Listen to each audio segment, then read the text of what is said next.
welcome to War of the Wise podcast. I'm your host, Dr. Catherine Daniels. And today we're going to talk again with none other than my husband, Pastor Carl Daniels. So stay tuned, enjoy.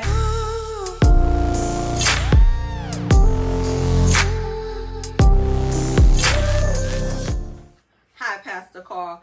So today I want to ask you some questions that can maybe help the War of the Wise to as they have encounters with their husbands, as they're going on their day-to-day life. So my first question I want to ask you today is about respect. As women, sometimes we don't necessarily realize that things that we're doing may come across as not respectful to to our husbands. And so I can speak for myself. In our younger years in marriage, sometimes I would do certain things not realizing that it comes across to you as me not respecting you as my husband. The Bible tells us that wives be submissive to your husband. And so over time, submission has been shown wrong as a control thing, which it does not mean that. Submission simply means to respect your husband in the role in which God has given him. So explain to the women how or what it may look like for some men respect. Respect to me it starts with trust. Amen. Trust and pretty much making decisions. When a man make a decision, not going back on the decisions that he made.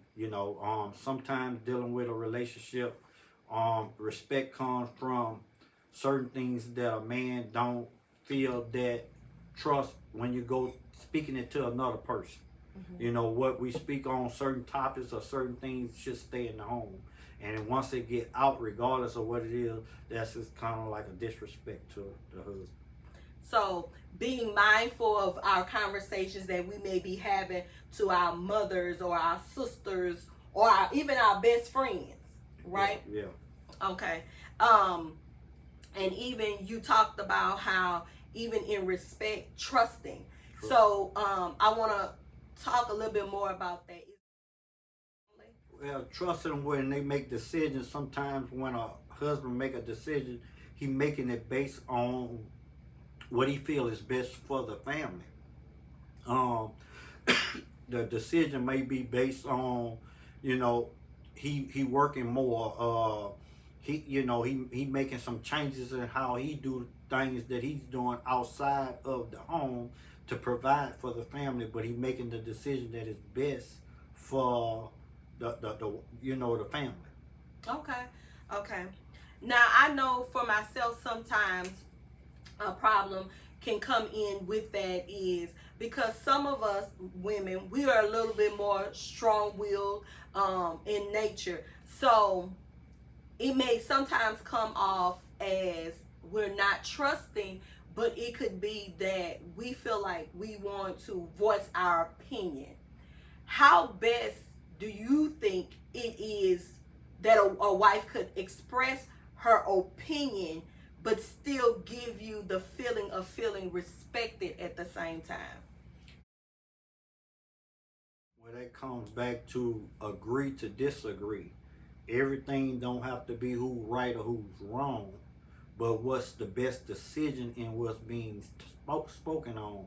So it's really not about not trusting your wife or not trusting your husband, but what is the best decisions, and then you're coming together and you agreeing on one thing that you might be dealing with to make it better for whatever the situation may be. So what I hear is it's better to look at it from a team perspective. From a team perspective. Okay. So that kind of brings me into the next question, because a lot of times in marriage, what ends up happening is both in today's society anyway, both people are working outside of the home, and you may get tired, I may get tired, and one person, because one may have a more physical job than the other, or a more demanding job than the other, a lot of times we can only see what we're going through and not the other person. So how do you think that's best handled, where each person can see one another and say, hey, we're both working, we're both going through? How as a team can you make that better work? Communication. Having open communication. Let me say open communication, because you can't just communicate if one not listening to the other. Listening to whatever the person may be saying. Knowing what's going on in and outside of the house, and from the whether it's from the work perspective, because so many people deal with different issues, and right. sometimes we're holding things inside, and some people don't have where they can talk either to their spouse, so that's what make them go openly speaking to other people. And then depending on that person, especially when you're speaking, if it's not godly counseling, you receive the wrong advice from the person that might not be pertaining with your relationship. Wow, so that kind of takes us back to what I asked in the first. So team, working together as a team, respecting each other's situations and communicating. The key that I heard you say was open communication. Open communication. Because a lot of people have, I'm going to say, communication, but it's not open communication. Not open. Because we've learned in counseling that you can have communication, but it can be a communication what they consider like a revolving door. Like you consistently argue or fuss or communicate about one issue, but it never gets resolved because the communication is not open. Well, that comes from back to agreeing to disagree. So if you feel you can't agree or disagree on certain situation, that'll make a person close down on right. opening up on how they really feel or what they really want to say or what's been holding inside, and that will cause a lot of problems in the marriages, because one person feel they can't speak to the other, or the other can't respect whatever it is that they want to tell, whether they like it or agree or not. That's good. That's good. I think that's very important. That so we have respect, communication, open communication, and teamwork. And so all of those play a vital part, and I totally agree with that. That one person may feel like, well, I'm doing more than you, but it's not about who's doing more than the other. It's about what can the team do to make this marriage and this family work. That's what I'm hearing you say. Yeah. Well, teamwork. Well, that's why when we say teamwork, we say Team Daniels, because right. Everything that we do it as a team, and we know that we can't do this alone, especially when you have children. That's correct. But we have learned that teamwork make the dream work, and a lot of times, even for the people who don't work, if it's a mother or a wife that stays home, well, that's work itself, because that's depending right. on what they have to do, the things that have to take place at home, for some wives who stay home, a husband expect to come home, have a meal cooked, have their bath water ran, then took care of all the chores and things at the house.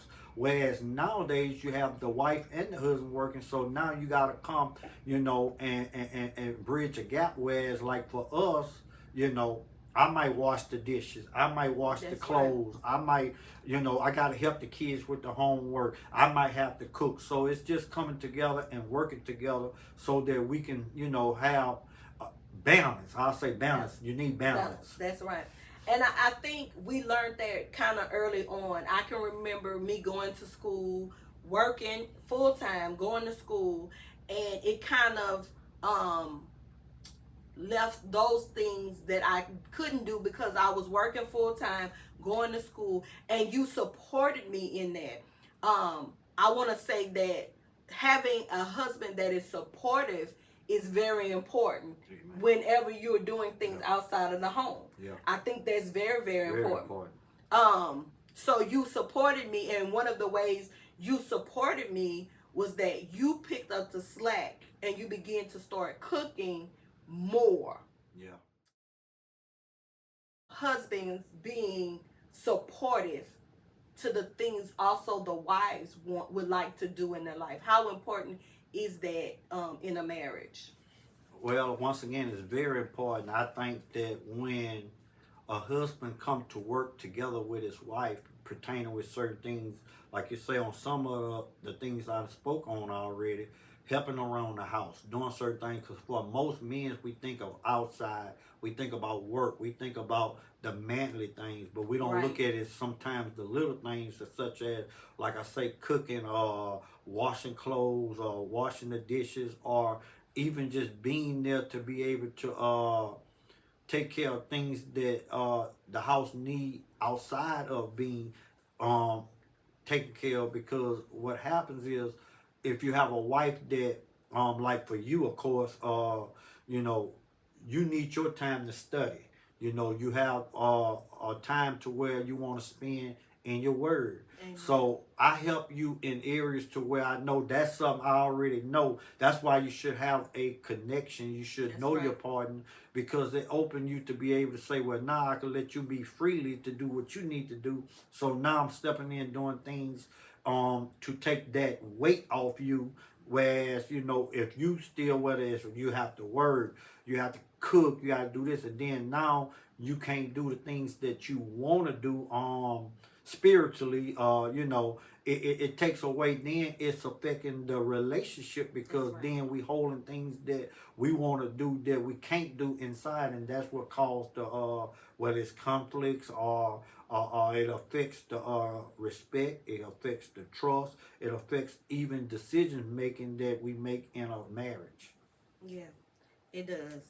And I thank you because you really step in and help and make sure wherever I need help, you help. And I believe I'm on the same end as well, and try to make sure that it's best that I can, that I make sure that when after you come home or while you are working, that certain things are taken care of and done to make it easier for you because of the weight that you also carry, because it's a lot.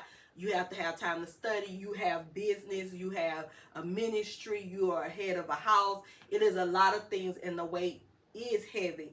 And so I do try to do my best in making sure that you as well feel like you have a support system. So I want to talk about consistency in a marriage. The importance of being consistent in various areas, because there's in every area of your marriage or in life period, but in a marriage there needs to be some type of consistency. But I want you to kind of expound on that a little bit more, and you tell us about, from a man's side, how you see, or as a husband, the what is needed for consistency in a marriage. Well, consistent to me is when a partner shows their feelings towards their significant other, their wives, but not just showing it, but have words to back it up. A lot of times we'll say things that we don't show.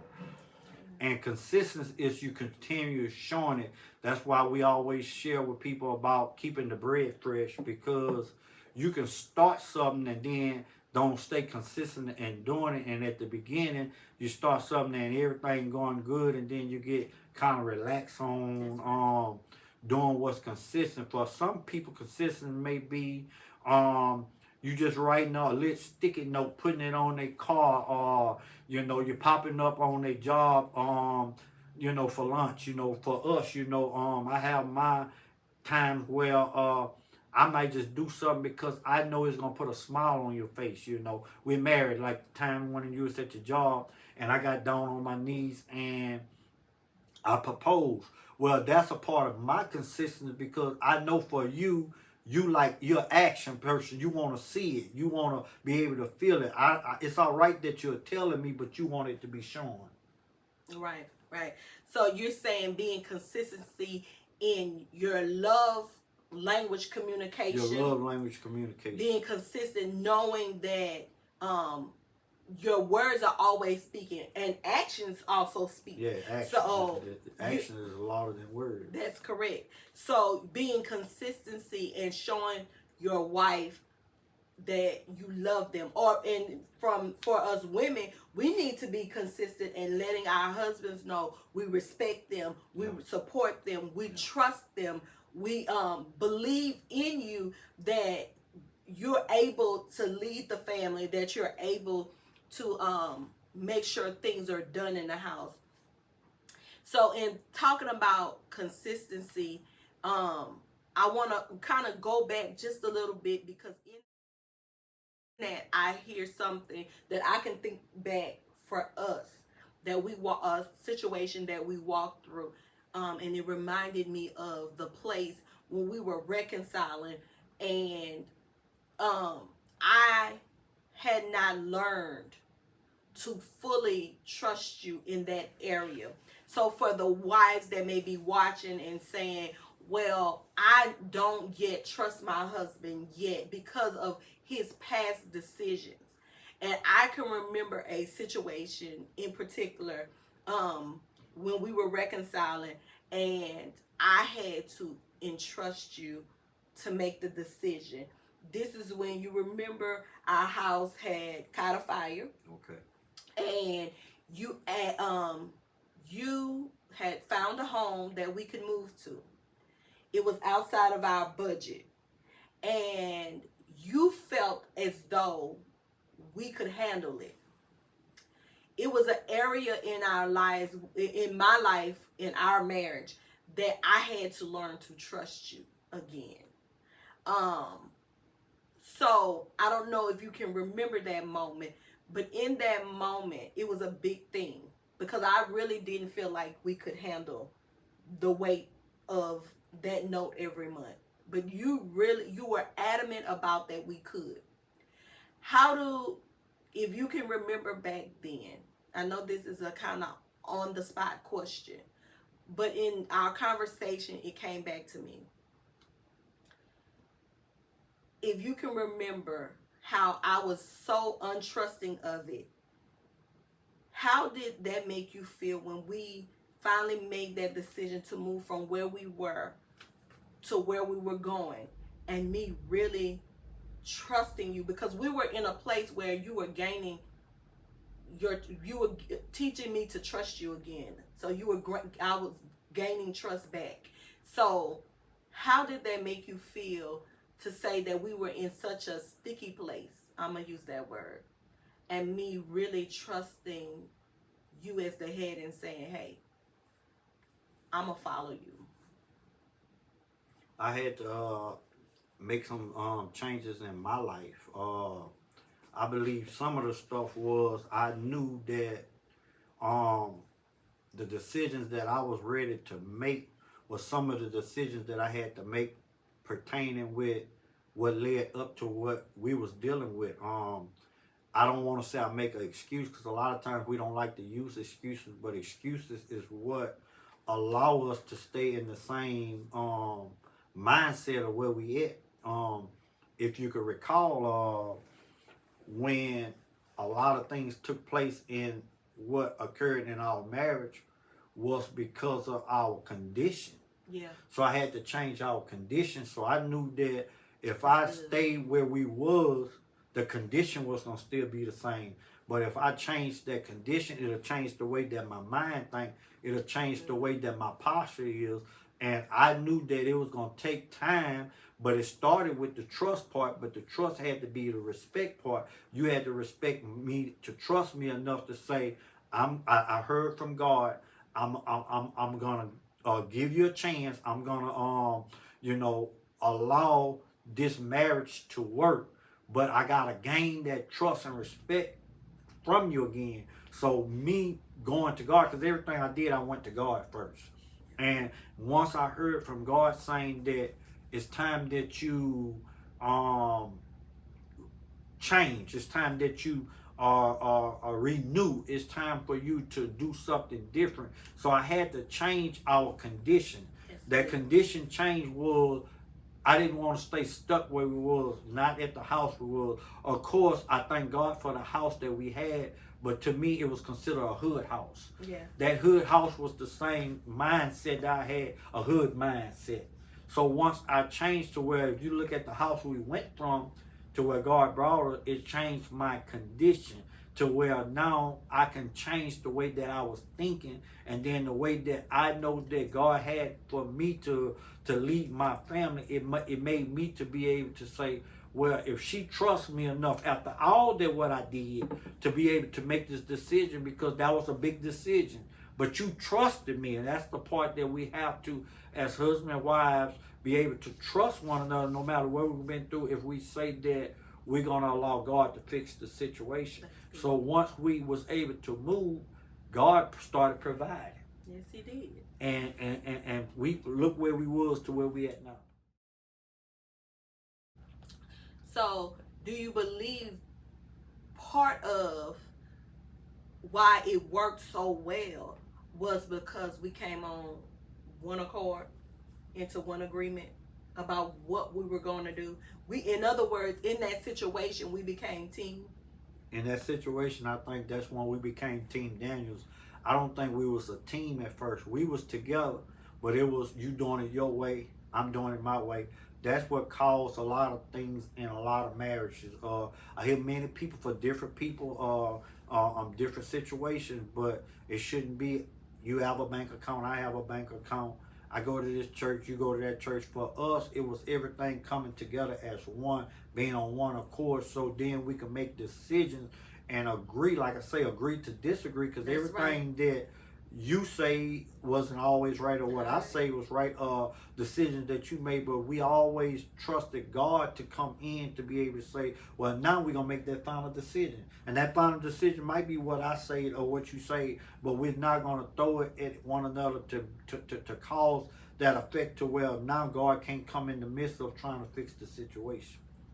So what I hear is, one, a change of condition. Change of condition. So why you have to be willing, and husband, you have to be willing to have a change of condition. You got to change your condition.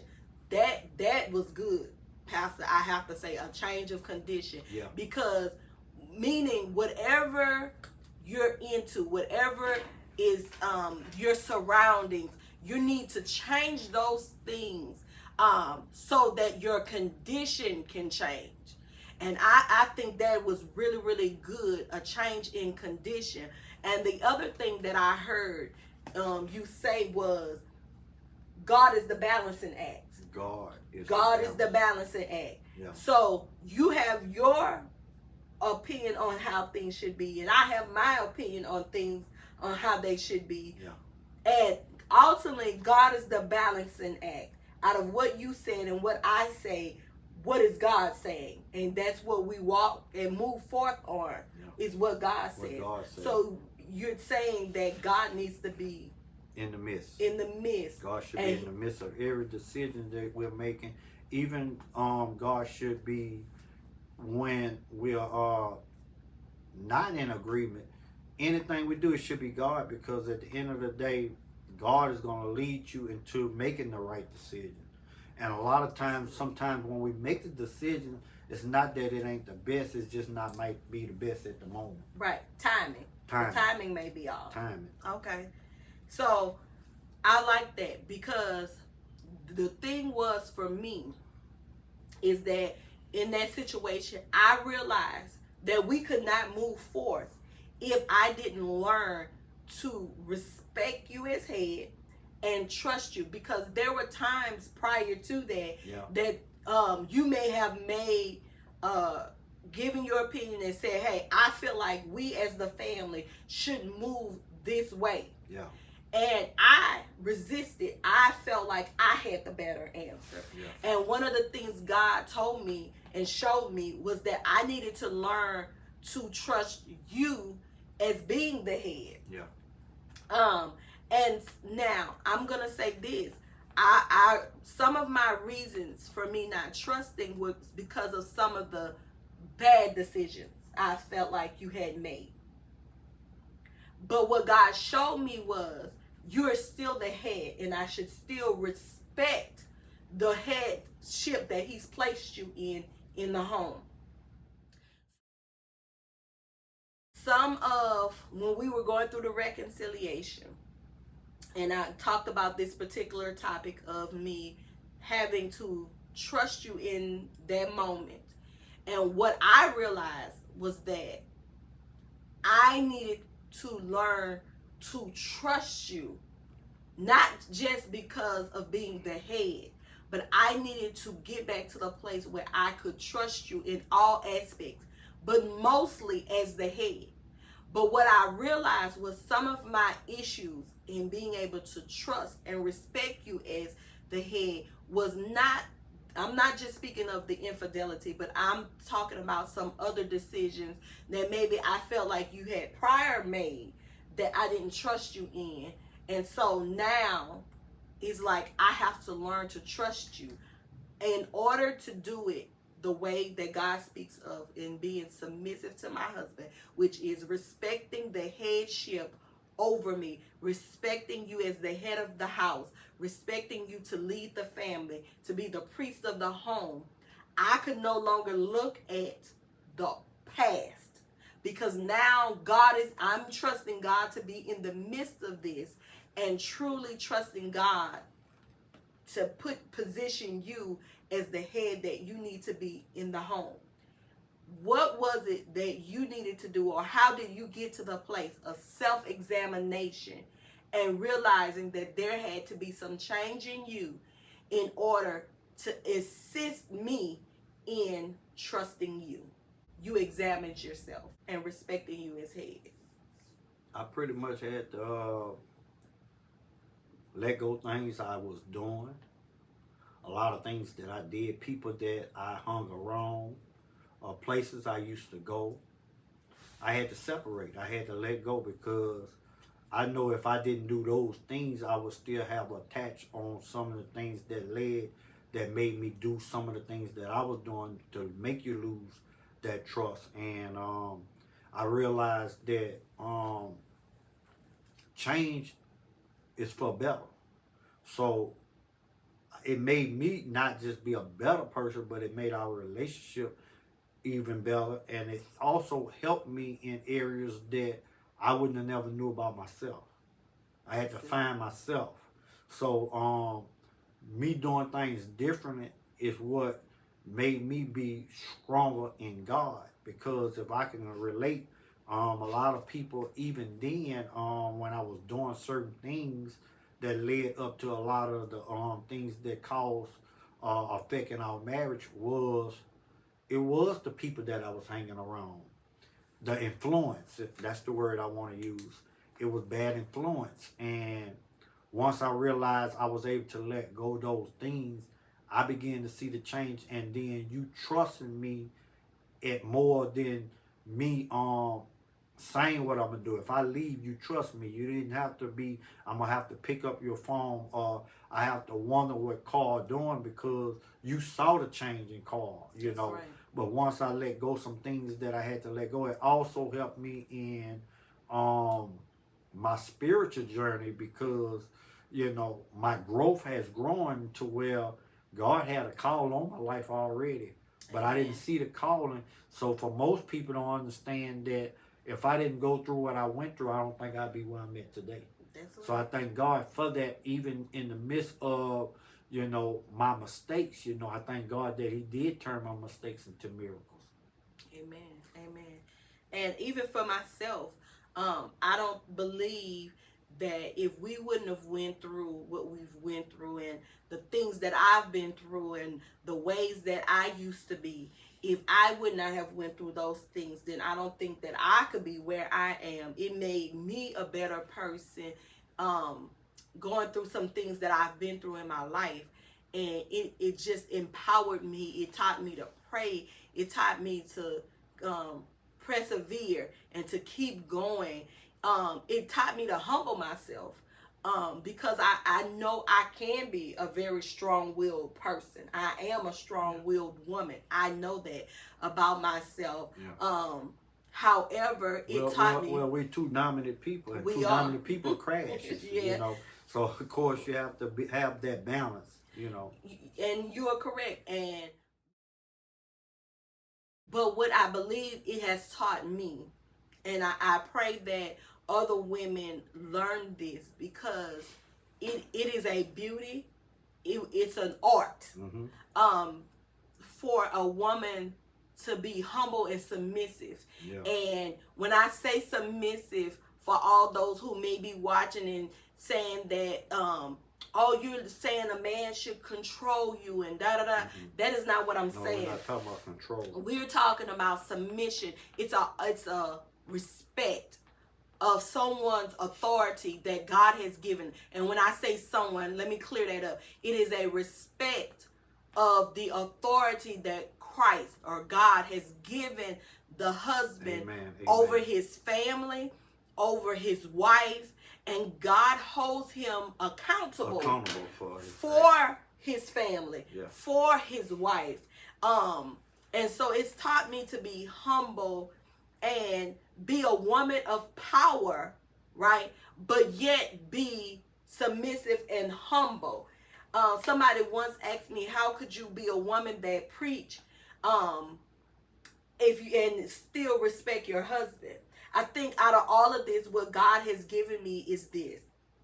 In order to be a woman that preach and honor God, you must first be a woman that is submissive to her husband, who respects him, respect his authority on his life.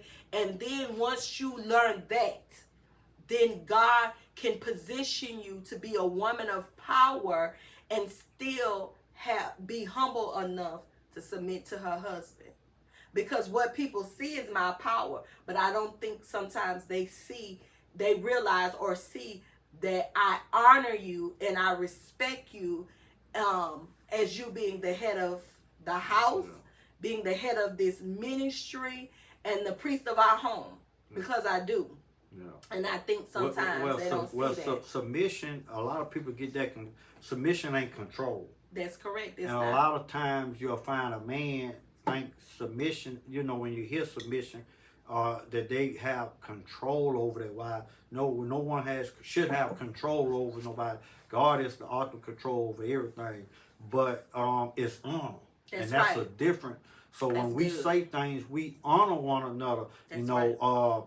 Sometimes we might use the word a law, but it's the honor that we have. So everything we do, whether it's from ministry to business to finance in our marriage, even with our children, it's the honor that we have. You allow me to be the head. You allow me to make the decisions, and then as that respect, what we talked about earlier, then you come to me and be able to ask me what is it that you feel that might need to be done, and then I say, okay, well, we do it that way. Well, that's the respect from a man, to where you allowed me to make that decision instead of you just going to make the decision on your own. Oh, I like that. I like that word, honor, because I believe that's what a lot of marriages are missing today. You have to honor one another. And in honoring, you'll respect. And in honoring, you'll trust. Yes, so it's all about honor, respect, honor. And trust. That's yes, it. Yes. You have to honor. So I want to thank everybody for tuning in today. And we will see you next week. Same time, same channel. Thank you for tuning in today to War of the Wise. Until next time, be blessed.